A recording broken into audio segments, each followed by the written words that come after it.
Bem, pessoal, vamos de BTC no fim de tarde dessa segunda-feira, 26 de dezembro, agora na Espanha, 21 horas e 47 minutos, no Brasil, 17h47 da tarde.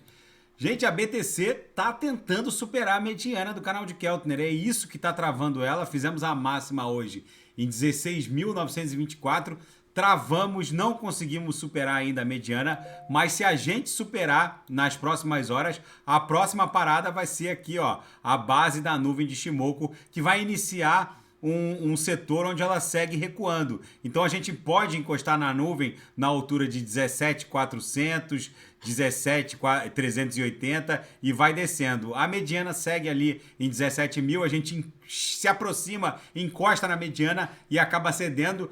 No intraday, a BTC foi um reloginho. Hoje, todos os sinais na sala de sinais fecharam rapidamente, inclusive o sinal ofertado no robô de espelhamento, que abre e fecha as operações de forma automática na conta dos assinantes. Batia na upper, voltava para VWAP. Batia na lower, voltava para VWAP. A gente ofertou os sinais aqui. Deu mais uma entrada aqui, bonita. Foi aqui que eu abri o robô de espelhamento e ameaçou fechar. Eu fechei manual quando bateu aqui, mas depois ela voltou e acabou que fecharia no automático, mas eu acabei fechando e que redundou no fechamento da conta de todos os assinantes da sala que estão espelhando ali as suas operações através do robô. E na nossa banda de VWAP mensal, a gente segue migrando em direção à própria VWAP mensal, que está lá em 17.100. Vai ser o nosso alvo mais imediato, tão logo a gente supere a mediana do canal de Keltner, que está em 17.000. A gente deve dar uma travadinha aqui na altura da VWAP mensal, para depois rumar em direção à base da nuvem, que está em 17.400. Na seara fática, os dois maiores projetos de NFTs que rodam ainda na rede Solana, avisaram que vão migrar para a rede Ethereum e Polygon Matic. O que acontece, gente, é que até o presente momento, o ecossistema Solana não se recuperou do crash da FTX e muitos projetos DeFi, principalmente a Raydium, tinham as private keys que controlavam essas DeFis compartilhadas com a Alameda Research. E ninguém sabe aonde foi parar essas chaves privadas. Então, é possível que esses protocolos que fazem circular stablecoins via outros protocolos de forma automatizada, ninguém sabe se esses protocolos podem ser atacados. Então, por via das dúvidas, grandes projetos estão desembarcando da Solana até que tudo se estabilize. Enfim, vamos ver como tudo isso vai se desdobrar. Os projetos que vão migrar de NFTs, né, que vão migrar da Solana para Ethereum e Polygon Matic, são o IOTS e The Gods 3. Eles anunciaram isso no Twitter. Vamos ver até onde vai essa sangria de DEPs, de apps descentralizados que estão desembarcando da Solana. E o número de apps em todos os protocolos não para de crescer. Eu estava olhando aqui nos scanners de DeFi, né, no DeFi-Llama e no DEP Radar, a quantidade de smart contracts e DEPs identificados nos diversos protocolos não para de crescer. Se a gente for aqui no DEP Radar, ele consegue selecionar os rankings pela quantidade de projeto por blockchain. Então vocês vejam que não para de crescer a quantidade de blockchains. No DeFi-Llama a gente vê que o TVL bloqueado, que estava caindo muito em razão dessa corretiva da BTC, do inverno cripto, agora estabilizou.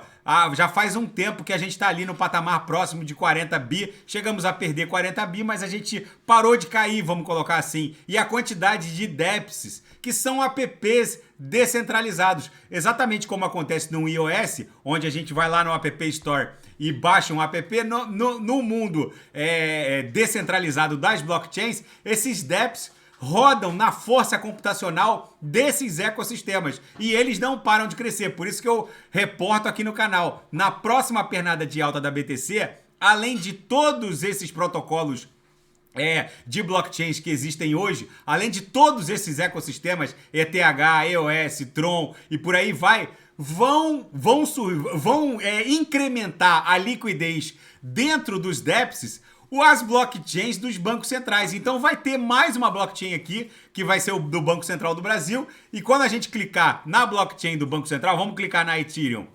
A quantidade de TVL bloqueado não vai ser 23 bilhões. Vai ser um trilhão, não. A blockchain do Banco Central do Brasil vai colocar no mínimo dezenas de trilhões em liquidez rodando on-chain.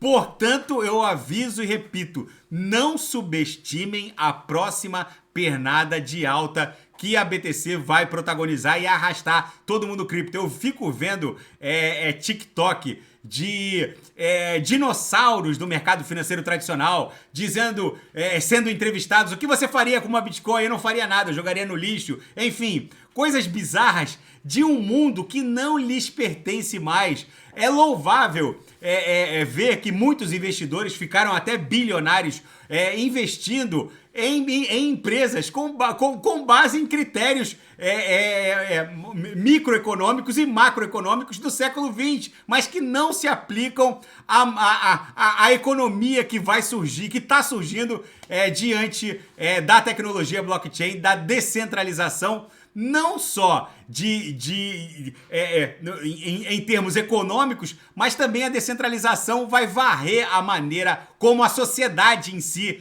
é governada. Aí quando a inteligência artificial aportar no mundo cripto e as CBDCs começarem a circular on-chain, não subestimem o que vai acontecer. Todas essas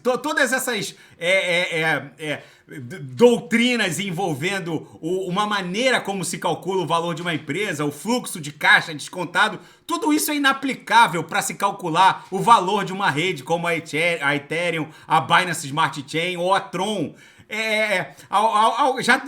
Já estão surgindo algumas teses de mestrado dando conta de que a maneira mais adequada para se calcular o valor da Ethereum é usar a macroeconomia, porque o stake funciona como um título que é remunerado por taxa básica de juros e que acaba secando um pouco da liquidez de ETH no mercado. Agora que estão surgindo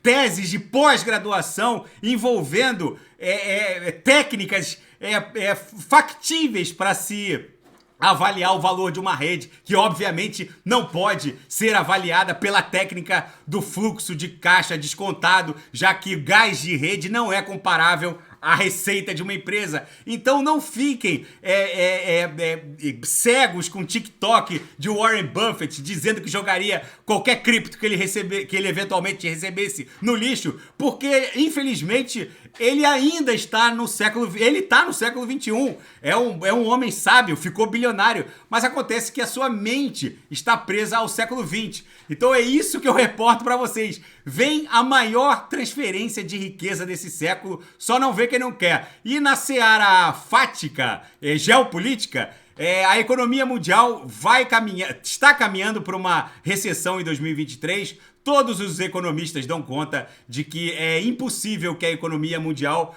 cresça em 2023, a não ser que aconteçam eventos efetivamente disruptivos, mas a tendência é que todas as curvas dão conta de que haverá uma recessão global em 2023. E a Coreia do Sul, agora no final da tarde dessa segunda-feira, disparou tiros e fez decolar jatos depois que a Coreia do Norte enviou drones em direção a Seul. Um incidente raro, extremamente significativo, ocorreu agora no fim da tarde dessa segunda-feira na fronteira fortificada que separa o norte da Península Coreana do Sul, da Coreia do Norte, separada da Coreia do Sul. Nessa fronteira, tiros foram disparados, jatos chegaram a decolar para abater esses drones que tentaram invadir o espaço aéreo sul-coreano. E o Nord Stream 1, o gasoduto que abastecia de gás natural a Alemanha através do fundo do Mar Báltico, segue sendo um grande mistério enquanto investigadores juntam pistas. A Rússia silenciosamente tomou medidas para iniciar os reparos, já que o gasoduto foi alvo de uma explosão que interrompeu o fluxo de fornecimento de gás natural via Nord Stream 1. Enfim, agora com a Rússia tendo que reconstruir o gasoduto, o Ocidente se pergunta como foi possível um ataque desse nível, né? Já que o Mar Báltico, para alguns analistas, seria uma cena de crime quase que ideal, já que o fundo do Mar Báltico é totalmente repleto de cabos, tubulações, cabos de fibra ótica e agora também o Nord Stream 1, que acabou sendo alvo da explosão. E eles não são monitorados como se deveria.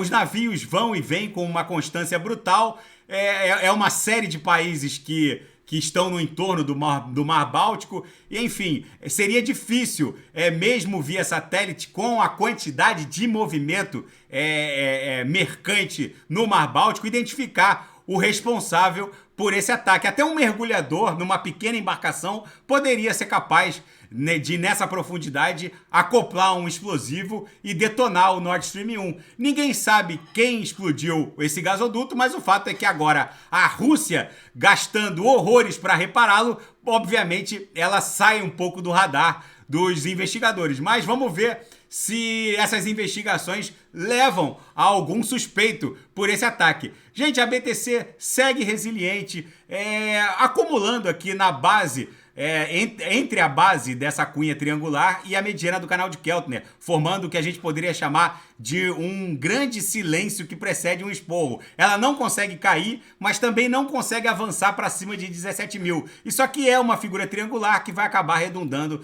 numa explosão que vai levá-la para o centro gravitacional da nuvem, na altura de 18, pode bater até 18.100, 18.200, se buscar a linha superior da nuvem. Tá bom, pessoal? Fiquem com Deus. Se nada fugir do script, eu volto amanhã para analisar a própria BTC. E quem quiser sugerir alguma análise, é só colocar nas mensagens abaixo. Grande abraço, até amanhã. Fiquem com Deus.